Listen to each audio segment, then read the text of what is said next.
في نوافذنا لليوم، حيث نفتح معكم نوافذ الأمل والعطاء ونقترب من قصص إنسانية تعيد إلينا الإيمان بقيمة الخير في مجتمعاتنا. وفي زمن تتسارع فيه التحديات، تبقى المبادرات الخيرية عنوان مضيء للتكافل والتراحم. ومن بين هاي المبادرات جمعية لمسة حنان الخيرية، اللي اختارت إنها تكون يد العون لكل محتاج ونافذة أمل للكثير من الأسر. للحديث أكثر عن هذه الجهود، اسمحوا لي أن أرحب عبر الهاتف بالمهندس جهاد حجازي، رئيس جمعية لمسة حنان الخيرية. يسعد صباحك مهندس. الله يسعد صباحكم، يا رب يعطيكم العافية، جهودكم مشكورة جدا. يا هلا فيك. بداية مهندس، عرفنا بجمعية لمسة حنان الخيرية، وحدثنا أيضا عن رؤية ورسالة الجمعية والفئات المستهدفة بشكل أساسي. تفضل. أول شيء يسعد صباحكم، يعطيكم العافية وأهلا، وبنصبح على جلالة سيدنا الله يطول لنا بعمره. واحنا في الجمعيه، انا بس مش جمعيه، هاي رساله انسانيه. جمعيه صحيح. لمسه حنان الخيريه هي مؤسسه انسانيه ومجتمعيه. نعم. احنا حاملين هم كبير نوصل الامانات للمحتاجين ونكون عون في بلدنا الاردن، يعني لكل يد كل انسان محتاج. نعم. بتعمل من اجل خدمه الاسر المحتاج والفئات الاقل حظا، وبترسخ قيم الرحمه والعطاء بشفافيه، وبنحاول نصنع اثر حقيقي ومستدام في حياه الانسان. احنا هدفنا نكون انسانيين ونوصل صوت المحتاجين. نعم. رؤيه الجمعيه، رؤيتنا احنا بدنا نكون نموذج رائعا في العمل الخيري، من خلال اول شيء مساعده الفئات الاشد، يعني الاشد فقرا والأقل حظا في المجتمعات. احنا دائما حاملين همهم وصوتهم ورسالتهم. احنا من خلال تقديم خدمات نوعية تحفظ كرامة الإنسان وتمنحه فرصة لحياة أفضل. نعم. أما رسالتنا احنا نوصل لكل محتاج بإنسانية وعدالة، وأهم شيء نعطي بكرامة تحفظ الإنسان. احنا حاملين هموم عظيمة بنحاول نوصلها بقدر مع القطاع الخاص والعام والحكومي حتى نوصل الأمانات للمحتاجين. نعم. نتحدث أيضا احنا الفئات المستهدفة عزيزتي هي نعم. الأيتام والأرامل وكبار السن.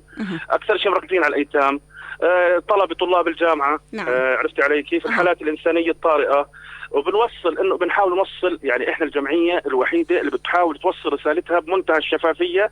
وكنا نصور نشاطاتنا، بس اجانا تعميم انه يعني احنا ليش الشفافيه بنعززها بالتصوير من التنميه، انه وقفوا هذه التصويرات، بس حبينا نوضح هاي الصوره. نعم. الله يطول عمرك يا رب. نتحدث مهندس عن الانشطه والفعاليات، اهم الانشطه اللي تقدمها الجمعيه على مدار العام، وهل هناك في مبادرات موسميه مثل رمضان، شتاء، عوده للمدارس؟ طبعا بالتاكيد الجمعيه تعمل طوال العام برامج متنوعه. اول شيء كفاله الايتام. الشغله الثانيه مبادره فرحه ومرحه، هي اجمل مبادره اشركت المجتمع المحلي مع الايتام. مبادره فرحه ومرحه نعم. هي رساله انسانيه من خلال انه المتطوع يقدر يخدم الايتام ويوصل لهم، مش بس من خلال الفلوس، لا، من خلال الحب والانسانيه. عرفتي علي كيف؟ نعم. يعني عندك مبادره كفاله اليتيم، عندك مبادرة توزيع الطرود، عندنا مبادرة رمضان، عندنا مبادرة افطارات صائم، عندنا كثير. يعني الحمد لله طول السنة أكثر من 50 مبادرة ونشاط بننفذه بالتعاون مع المجتمع المحلي ووزارة التنمية الاجتماعية. نعم. عرفت علي كيف؟ غير دعم المرضى وتأمين المستلزمات المدرسية وحملات التوعية المجتمعية. احنا كمان عندنا من نظامنا الأساسي لرفع الوعي. اليتيم مش بس بحاجة مساعدة، بحاجة إلى دعم، بحاجة إلى رفع قيم، بحاجة إنك تترك له أثر. انت المساعده مع الاثر. الاثر بيبقى اكثر من المساعده. عن الاثر الانساني، ممكن انك تشاركنا قصه نجاح او حاله انسانيه كان لها اثر كبير بعملكم؟ والله شوفي، احنا هذا اكثر شيء بسموها يعني الجرعات الالهيه او التوفيق صحيح. الالهي. الله سبحانه وتعالى ما بتعملي عمل خالص الا يورجيكي اثاره، وراح يكون اثاره كبيره. طبعا القصص كثيره، يعني لكن من اكثر الحالات، يعني باكثر الحالات اللي اثرت في انا شخصيا، يعني انه طفل يتيم بالصف التاسع ترك المدرسه عشان يعني يامن الدواء لوالدته المحتاجه. هو كان متفوق، كان عنده طموح يصير دكتور. فاحنا الحمد لله رب العالمين، يعني اول ما كفلنا عرفنا هاي القصه رجعناه للمدرسه، لانه احنا عندنا من حملاتنا ارجاع المتسربين للمدارس خصوصا الايتام. احيانا اليتيم بترك المدرسه بعد وفاه ابوه حتى يعمل، صحيح، بكون متفوق. فهذا الطفل ما شاء الله عنه يعني رجع المدرسه وجاب 95، والان هيو في اول سنه جامعه بدرس طب، يعني بحقق حلمه بعد ما قفلناه ووجهناه. فكان لها اثر كبير انساني فعلا، انك كيف تغيري حياه انسان. يعني تخيلي هذا كان تارك المدرسه، لو مثلا ما كان في جمعيه لمسه حلال او الله سبحانه وتعالى ما سخر لنا، كان ما هسه على مقاعد الطب. وهو حكى انا بس اخلص دراستي راح اكون نموذج للعمل الانساني. احنا بنصنع القيم وبننصع يعني الروح التكافل، وحتى بنعززهم على حب الوطن كمان. عرفت علي كيف؟ نعم. يعني الله يطول عمرك. نتحدث أيضا مهندس عن العمل التطوعي، دور المتطوعين في دعم أنشطة الجمعية، وكيف أيضا يمكن للراغبين أنهم ينضموا ويساهموا في هاي الأنشطة. أول شيء إحنا في جمعية لمسة حنان مفتوحة لكل شيء، من خلال الانتساب للجمعية أو من خلال الانضمام لفريق فرحة ومرحة المتطوعين. إحنا بنفتح مجال كبير، بنرحب في كل أي حدا على مستوى الأردن، من كبير وصغير ومسؤول وأي شخص يشارك في هذه المبادرات، لأنه لها أثر إنساني.